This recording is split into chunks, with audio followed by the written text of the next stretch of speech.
എന്ത് ചെയ്യുന്നു ഇത്? ഞാൻ പ്രത്യേകിച്ച് ഒന്നും ചെയ്യുന്നില്ല. വീട്ടിലിങ്ങനെ ഇരിപ്പാ. പഠിത്തം കഴിഞ്ഞു, ഡിഗ്രി കഴിഞ്ഞു. വീട്ടുകാർ പറഞ്ഞു മെനകെട്ടവനെ നീ എങ്ങോട്ടെങ്കിലും ഇറങ്ങി പോടാന്നൊക്കെ പറയുന്നത്. ഞാൻ പിന്നെ എന്തോ ചെയ്യുന്നത്, നമുക്ക് ഇതൊക്കെയാണ് ഒരു ഇൻട്രസ്റ്റ്. ഞാനൊരു കാര്യം ചോദിച്ചാൽ സത്യം പറയണം. പറയട്ടാ. നാണോമാനം ഇല്ലാത്തവനല്ലേ? എല്ലാരും എന്റെ അടുത്ത് ഇങ്ങനെ ചോദിക്കും, പക്ഷെ നമ്മുടെ വേവ് ലെന്തിലുള്ളവർക്ക് അത് തിരിച്ചറിയത്തില്ല. എന്റെ പൊന്നു ചേട്ടാ, അണ്ണാ ഇങ്ങനെ വഴിയിൽ കൂടെ പോയൊരു ബുള്ളറ്റ് ആയിരുന്നു. ഇങ്ങനെ നിന്നു എടുത്തു. അത് പഠിച്ചത് കോളേജിലെ ICM Maharaja college Kottarakkara. ICM Maharaja college എന്താ എന്റെ full form? ICM full form ഒന്നും അറിയത്തില്ല. മഹാരാജ കോളേജ് കൊട്ടാരക്കര. ആര് ചോദിച്ചാൽ നമ്മള് കോളേജ് കൊട്ടാരക്കര. 3 വർഷം പഠിച്ചില്ലേ കോളേജില്? 3 വർഷം ഒന്നും പറയാൻ പറ്റത്തില്ല.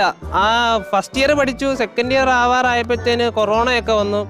പിന്നെ കോളേജ് ഏതാ, വഴി ഏതാ, പഠിപ്പിക്കുന്ന സാർ ഏതാ, കൂടെയുള്ള പിള്ളേരേതാ ആരും അറിയത്തില്ലെന്നേ.